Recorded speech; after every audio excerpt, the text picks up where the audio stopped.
દોસ્તો ફરીવાર સ્વાગત છે તમારું એજ્યુકેશનલ એક્સપર્ટ યુટ્યુબ ચેનલની અંદર. અત્યાર સુધી ધોરણ 7 ની જે સ્વાધ્યાય પોથી છે ચેપ્ટર નંબર 1 ના બે ભાગ આપણે કમ્પ્લીટ કર્યા. હવે આપણે ત્રીજો ભાગ જોવાનો છે દોસ્તો. સોલંકી રાજા કુમારપાળ પર કોનો પ્રભાવ હતો અને તેમની પ્રેરણાથી કુમારપાળે શું કર્યું હતું? તો દોસ્તો તમને ખબર હોવી જોઈએ કુમારપાળ ઉપર કોનો પ્રભાવ હતો? હેમચંદ્રાચાર્યનો ઘણો બધો પ્રભાવ હતો. કોનો પ્રભાવ હતો? હેમચંદ્રાચાર્ય. હેમચંદ્રાચાર્ય કોણ હતા? તમારે મને કોમેન્ટ કરીને કહેવાનું છે. બરાબર. અને એટલો બધો પ્રભાવ પડ્યો હેમચંદ્રાચાર્યનો કુમારપાળ પર કે કુમારપાળે શું કર્યું તમને ખબર છે? એમને રાજ્યની અંદર જુગારની રમત બંધ કરાવી દીધી. જુગારની રમત બંધ કરાવી. પછી પશુવધ ઉપર પ્રતિબંધ મૂક્યો. હવે કે પશુઓને કોઈ મારવાના નહીં.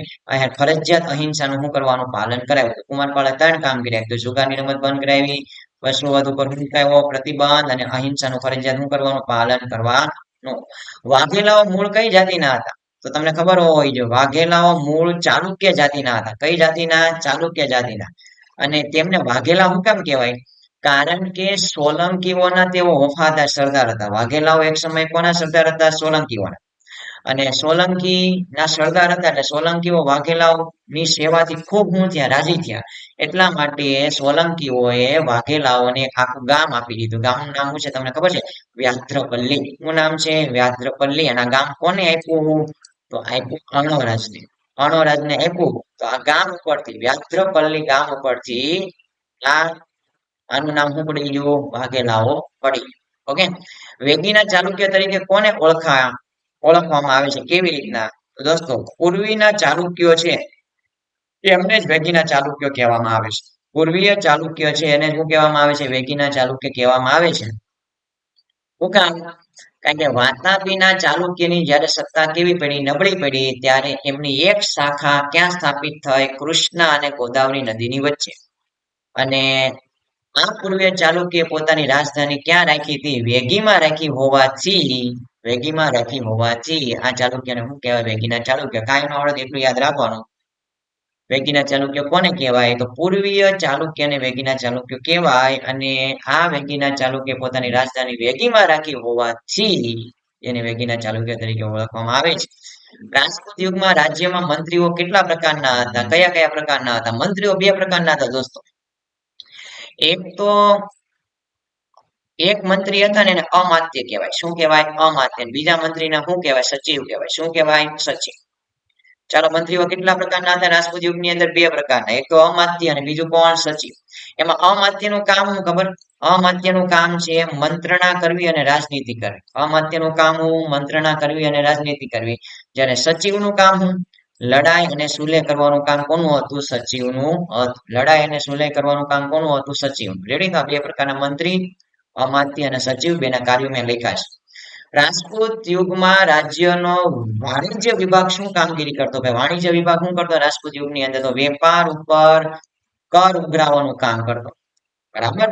જે સમયના લોકો વેપાર કરતા એના પર કર ઉઘરાવવાનું કામ કોણ કરતો? વાણિજ્ય વિભાગ.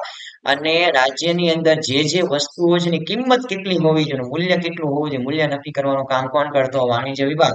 અને રાજ્યમાં જે વસ્તુ ઉપયોગી હોય એની બધી જ વસ્તુઓ પૂરી પાડવાની જવાબદારી કોની પાસે હતી? વાણિજ્ય વિભાગ પાસે. એની પછી છે મોહમ્મદ ગઝનીએ ભારત ઉપર ક્યારે આક્રમણ કર્યું અને શા માટે આક્રમણ કર્યા? તમને બધાને ખબર છે મોહમ્મદ ગઝનીએ લગભગ ભારતમાં 26 વર્ષ સુધી આક્રમણ કર્યું. એટલે કે 1000 થી લઈને 1026 ના સમયગાળા દરમિયાન ભારત ઉપર મોહમ્મદ ગઝનીએ શું કર્યું હતું? આક્રમણ કર્યું હતું. અને તેમને શું કામ આક્રમણ કર્યું હતું? કારણ કે એને ભારતની ઘણી બધી શું જોતી હતી? ધન સંપત્તિ જોતી હતી અને ભારતને લૂંટવું હતું. એટલા માટે મોહમ્મદ ગઝનીએ ભારત ઉપર શું કર્યું હતું? આક્રમણ કર્યું હતું. હવે દોસ્તો હવે થોડાક આપણે પરિચય જોઈએ રાજા ભોજ. તો બધાને ખબર છે રાજા ભોજ કયા વંશનો શ્રેષ્ઠ રાજા હતો? પરમાર વંશનો. તે કેવો રાજા હતો? લોકપ્રિય રાજા હતો. રાજા ભોજે શું કર્યું? ધારા નગરીમાં એક મહાશાળાની શું કરી હતી? સ્થાપના કરી હતી. ધારા નગરીમાં એક મહાશાળાની શું કરી હતી? સ્થાપના.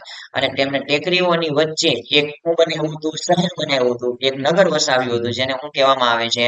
ભોજપાલ તરીકે ઓળખવામાં આવે છે. અથવા તો એનું બીજું નામ શું છે હાલના સમયની અંદર? ભોપાલ. બરાબર. આટલા વાક્ય તમારે લખવાના. લોકપ્રિય રાજા હતો, પરમાર વંશનો રાજા હતો, મહાશાળાની સ્થાપના કરી હતી. પછી એને ભોપાલ નામનું નગર શું કર્યું હતું? વસાવ્યું. રાણી ઉદયમતી.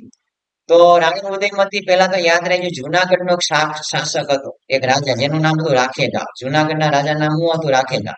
આ રાત્રિકાળની રાણી બુદ્ધિમતી હું હતી દીકરી હતી તેમના લગ્ન કોની સાથે થયા એમના લગ્ન થયા યાદ રાખજો ભીમદેવ પ્રથમ 16 વર્ષનો રાજા હતો ભીમદેવ પ્રથમ એની સાથે લગ્ન થયા અને ત્યાર પછી તેમને શું કર્યું પાટણની અંદર બધાને ખબર છે રાણીની વાવ બનાવી અને રાણીની વાવ બધાને ખબર છે યુનેસ્કો વર્લ્ડ હેરિટેજ સાઇટ નો શું મળેલો છે દરજ્જો મળેલો છે કોમેન્ટ કરીને કહેવાનું છે આપણી જેટલી પણ નોટ છે એમાંની એક નોટની પાછળ રાણીની વાવનું ચિત્ર છે મને કહેજો કઈ નોટ છે ઓકે પછી આપણે જોવાનું છે હેમચંદ્રાચાર્ય કોણ હતા તો તમારે કહેવાનું કે સિદ્ધરાજ જયસિંહના શું હતા એ ગુરુ હતા કોણ હતા ગુરુ હતા અને તેમને કયા નામે ઓળખવામાં આવે છે બીજા એમને બિરુદ મળેલું છે કલિકાલ સર્વજ્ઞ તરીકે ઓળખવામાં આવે છે દોસ્તો કોના તરીકે ઓળખવામાં આવે છે કલિકાલ સર્વજ્ઞ તરીકે ઓળખવામાં આવે છે અને તેમને એક મહાન ગ્રંથ લખ્યો છે હેમચંદ્રાચાર્ય એક મહાન ગ્રંથ લખ્યો છે અને ગ્રંથનું નામ શું છે સિદ્ધ હેમ શબ્દાનું શાસન શું નામ છે સિદ્ધ હેમ શબ્દાનું શાસન અને પછી હેમચંદ્રાચાર્ય એક બીજો પણ ગ્રંથ લખ્યો છે જેને શું કહેવામાં આવે છે કુમાર ચરિત્ર કહેવામાં આવે છે જેમાં કુમાર પાળે એમના જીવનની અંદર કેવા કેવા કાર્યો કર્યા એની સંપૂર્ણ માહિતી આપેલી છે ઓકે અને સિદ્ધ હેમ શબ્દનું શાસન ગ્રંથ છે ને એમને તો પાટણની અંદર હાથીની અંબાડી ઉપર મૂકીને સમગ્ર નગરની અંદર એમની શોભાયાત્રા કાઢવામાં આવી હતી દોસ્તો ઓકે તો ફટાફટ સિદ્ધરાજ જયસિંહના શું હતા ગુરુ હતા એમનું બીજું નામ શું છે કલિકાલ સર્વજ્ઞ એને એક ગ્રંથ લખ્યો હતો સિદ્ધ હેમ શબ્દનું શાસન અને કુમાર પાળ ઉપર એમને કયું ગ્રંથ પુસ્તક લખ્યું હતું કુમાર ચરિત્ર હવે દોસ્તો મોસ્ટ ટાઈમ બે પ્રશ્ન છે રાજપૂત રાજાઓના ગુણધર્મો અને રાજપૂતાણીઓના ગુણધર્મો મોસ્ટ આઈએમપી બે પ્રશ્ન છે રાજપૂત રાજાઓ કેવા હતા એકદમ સિમ્પલ રાજપૂત રાજાઓ કેવા હતા બહાદુર હતા કેવા હતા બહાદુર પછી રાજપૂત રાજાઓ કેવા હતા ટેકીલા હતા જે તે રામકૃષ્ણની શબ્દ આવી જાય તો તમને પૂરા માર્ક્સ મળી જશે એક તો બહાદુર હતા સાથે સાથે કેવા હતા ટેકીલા એકવાર એને વચન આપ્યું હોય ને તો દોસ્તો એ વચનને હંમેશા શું કરતા પ્રાણના ભોગે પણ પાળતા એ મરી જાય પણ વચન આપ્યું એનું હંમેશા શું કરતા એ પાલન કરતા દુશ્મનને પીઠ બતાવતા નહીં ક્યારે એ હંમેશા શું કરતા કે દુશ્મન પીઠ નહીં બતાવે એની કરતા મૃત્યુને પસંદ કરતા પણ ક્યારે દુશ્મનની પીઠ બતાવતા નહીં અને તેઓ ગૌ બ્રાહ્મણ પ્રતિપાલક હતા ગૌ એટલે શું થાય ગાય ગાયોની સેવા કરતા અને બ્રાહ્મણોની શું કરતા સેવા કરતા અને એમના જે વ્યક્તિ એમના શરણે આવે એમની હંમેશા શું કરતા મદદ કરતા એમનું હંમેશા રક્ષણ કરતા કોઈને મદદ કર્યા એની મદદ ન કરે એવું બને જ નહીં એવા રાજપૂત રાજાઓ હતા લડાઈમાં ક્યારેય પણ તેઓ અધર્મ આચરતા નહીં ક્યારેય પણ કહેવાય ને સામાન્ય ચીટિંગ કરતા નહીં હંમેશા ધર્મના માર્ગે લડાઈ લડતા તો એકદમ સિમ્પલ બહાદુર હતા ટીકેલા હતા પ્રાણના ભોગે પણ વચનને પાળતા પીઠ નું બતાવતા મૃત્યુને પસંદ કરતા ગૌ બ્રાહ્મણ પ્રતિપાલક હતા શરણે જે આવ્યા હોય એને મદદ કરતા અને અર્ધર્મ નું ક્યારે આચરણ કરતા નહીં જો રાજાઓ આવા હોય તો રાણીઓ કઈ કામ હોય નહીં તો રાજપૂતાણીઓ કેવી હતી કે એમના વીરત્વ માટે પ્રખ્યાત હતી રાજપૂતાણીઓ કેવી હતી એમના વીરત્વ માટે પ્રખ્યાત હતી અને જયારે એનો પુત્ર કે એનો પતિ જયારે હું થાય યુદ્ધ લડવા માટે જાય ત્યારે હસતા મુખે યુદ્ધમાં હું આપતી વિદાય આપતી પુત્ર કે પતિ જયારે યુદ્ધ લડવા માટે જાય ત્યારે બંનેને હસતા મુખે વિદાય આપતી બરાબર તેમને સતીત્વ એટલે કે એની પવિત્રતા એની નિડરતા માટે દુનિયાભરમાં રાજપૂત રાણીઓ શું છે પ્રખ્યાત છે અને રાજપૂત રાણી છે સત્ય માટે પ્રાણની પણ પરવા ન કરતી બરાબર એટલે કે જયારે જયારે સત્યને સાથ આપવાનો હોય ત્યારે રાજપૂત રાણી પોતાનો પ્રાણ આપી દે પણ અસત્યનો માર્ગ ક્યારેય પસંદ કરે નહીં અને જરૂર પડે ત્યારે હાથમાં તલવાર પણ લઈને રણના મેદાનની અંદર નીકળી પડતી આ રાજપૂત રાણી હતી આપડીને એના વીરત્વ માટે પ્રખ્યાત હતી પુત્ર અને પતિને હસતા મૂકી યુદ્ધમાં વિદાય આપતી સતીત્વ અને નિડરતા માટે પ્રખ્યાત હતી સત્ય માટે પોતાના પ્રાણ પણ આપી દેતી જરૂર પડે ત્યારે હાથમાં તલવાર લઈને નીકળી જાય દોસ્તો તો હવે પછીના વિડીયોની અંદર ચેપ્ટર નંબર 2 છે દિલ્હી સલ્તનત એમનું સ્વાધ્યાય પોથીનું આખું સોલ્યુશન મૂકવામાં આવશે ઓકે તો ચેનલને અત્યારે સબસ્ક્રાઇબ કરી લો બરાબર જેથી તમારામાં નોટિફિકેશન આવે તમારા મિત્રો સુધી આ ચેનલની માહિતી તમે શેર કરો